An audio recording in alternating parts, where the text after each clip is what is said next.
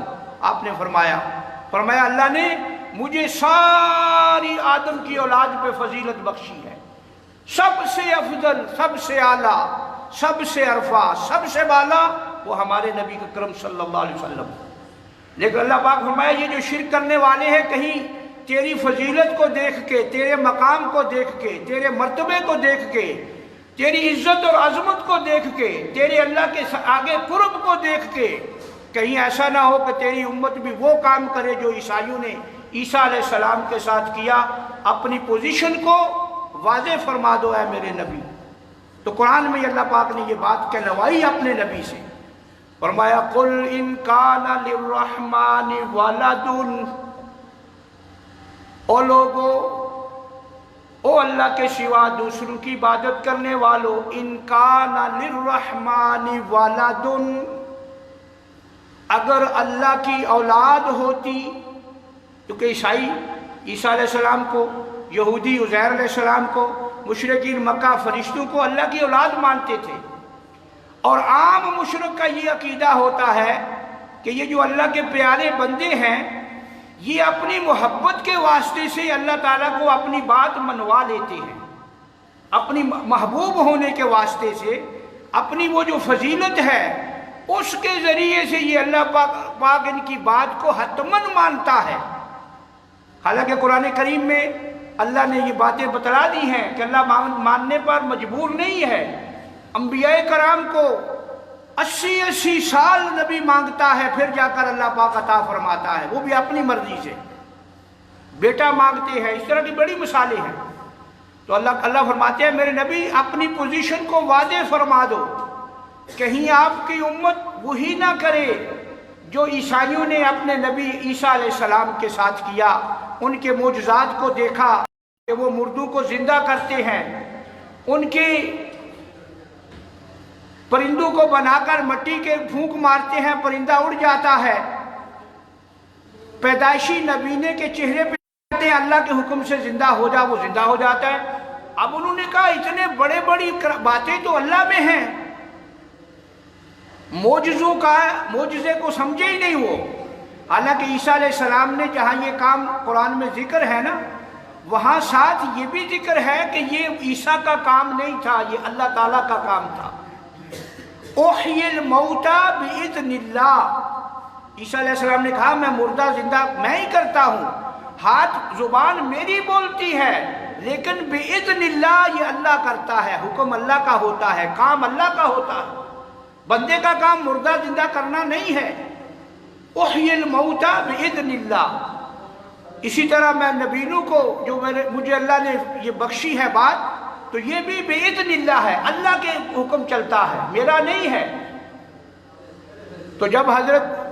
نبی کریم صلی اللہ علیہ وسلم کو پھر اللہ پاک نے فرمایا کہ کہیں ایسا نہ ہو کہ آپ کی امت وہی کرنے لگ جائے جو عیسائیوں نے اپنے نبی کی شان کو دیکھ کر، مقام کو دیکھ کر، اور آج کا جو نصرانی ہے، عیسائی ہے، وہ تو عیسیٰ کو اللہ مان بیٹھا ہے، وہ تو عیسیٰ علیہ السلام کو اب انہیں پتہ ہی نہیں رہا خدا کون ہے، اللہ کون ہے۔ وہ کہتے ہیں عیسیٰ، مریم اور اللہ تینوں میں ایک ان میں خدا ہے، تثلیث کا عقیدہ ہے۔ اس لیے آپ دیکھیں گے عیسائی یہ جو ان کے ہاسپٹل وغیرہ ہے، ہسپتال ہیں، جہاں ان کی وہ مشنریاں کام کر رہی ہیں، وہ یہی کہتے ہیں کہ رب یسوع تجھے یہ دے، رب یسوع تجھے یہ دے، رب یسوع مسیح تجھے یہ دے، یہ الفاظ ان کی اب انہوں نے رب بنا دیا ہے۔ تو اللہ تعالیٰ نے فرمایا کہ میرے نبی آپ اعلان فرمائیے اپنے بارے میں، تاکہ آپ کی امت کو پتہ ہو کہ ہم نے اپنے نبی کو اس درجے پر نہیں لے جانا جس درجے پر عیسائی لے گئے اپنے نبی کو۔ تو فرمایا قل ان کان للرحمن ولد، اے میرے نبی اپنی امت کو بھی بتلائیے، ان مخاطبین کو بھی بتلائیے کہ اگر اللہ نے کوئی ایسی ہستی بنائی ہوتی جو اللہ کو مجبور کر دیتی، اپنی بات منوانے پر اللہ تعالیٰ کو مجبور کر دیتی، کوئی ایسے مقام پر کھڑا ہوتا جو تب تک کھڑا رہتا جب تک اس کی بات مانی جاتی۔ اگر کوئی ایسا ہوتا، پہلی بات تو ہے ایسا ہے ہی کوئی نہیں، اور اگر کوئی ہوتا فَأَنَا أَوَّلُ الْعَابِدِينَ، تو میں محمد صلی اللہ علیہ وسلم سب سے پہلے اس کی عبادت کرتا، میں اس کو مشکل کشا مانتا اگر کوئی ایسا ہوتا تو چونکہ ایسا کوئی ہے ہی نہیں، نہ میں ہوں نہ کوئی اور ہے جو اللہ تعالیٰ کو اپنی اللہ کی عبادت میں شریک بن سکے۔ موضوع خلاصہ کلام یہ تھا کہ اللہ کی جو عبادات ہیں، اللہ تعالیٰ کی جو پکار ہے، اللہ تعالیٰ کے ساتھ جن چیزیں جو ریلیٹڈ چیزیں ہیں عبادت کی، وہ پکار ہے، وہ نظر ہے، وہ نیاز ہے، وہ خوف ہے، وہ امید ہے، وہ بیماری ہے، شفا ہے، نفع ہے، نقصان ہے، ڈر ہے، یہ جتنی بھی چیزیں ما فوق الاسباب، اسباب سے اوپر ہے، جن کا تعلق اللہ تعالیٰ کے ساتھ ہے، ان میں نہ کوئی نبی اللہ کا شریک ہے، نہ کوئی ولی اللہ کا شریک ہے، اور نہ ہی حضرت علی اللہ کے شریک، کوئی شریک نہیں ہے۔ یہ مسلمان کا عقیدہ ہونا چاہیے۔ یہ بڑے لوگ ہیں، ان سب بزرگوں کا اپنا ایک مقام ہے، انبیاء کا بڑا مقام ہے، پھر اس کے بعد اولیاء کا مقام ہے۔ حضرت علی رضی اللہ تعالیٰ عنہ کی بڑی فضیلت ہے، وہ سید ہیں، مولا ہیں کائنات کے، جیسے کہا مومن ہو ہی نہیں سکتا جو ان سے محبت نہ کرے۔ محبت ضروری ہے ان سے، لیکن محبت اس معنی میں کہ وہ اللہ کے نبی صلی اللہ علیہ وسلم کے آل میں سے ہیں، نہ کہ اس معنی میں کہ وہ مشکل کشا ہیں یا حاجت روا ہیں۔ تو بہرحال ایک مسلمان کو اپنے عقیدے کو صاف رکھنا چاہیے، اپنی عبادت، اپنے اللہ کی عبادت میں کسی کو بھی ذرہ برابر بھی شریک نہیں بنانا چاہیے۔ اللہ تعالی ہم سب کو ایمان، اسلام، دین، قرآن سمجھنے کی توفیق عطا فرمائے، اور ہمیں توحید اور شرک میں جو فرق ہے اس کو واضح سمجھنے کی توفیق دے۔ وآخر دعوانا ان الحمدللہ رب العالمین۔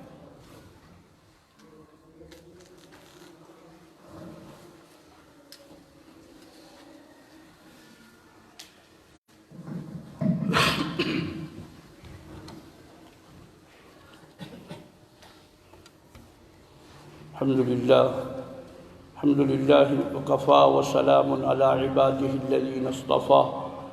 وأصلی وأسلم علی سید الرسل وخاتم الانبیاء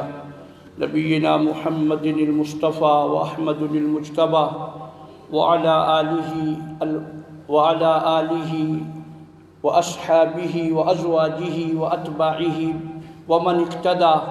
اما بعد فاعوذ باللہ من الشیطان الرجیم۔ بسم اللہ الرحمن الرحیم۔ ان اللہ وملائکتہ یصلون علی النبی یا ایہا الذین آمنوا صلوا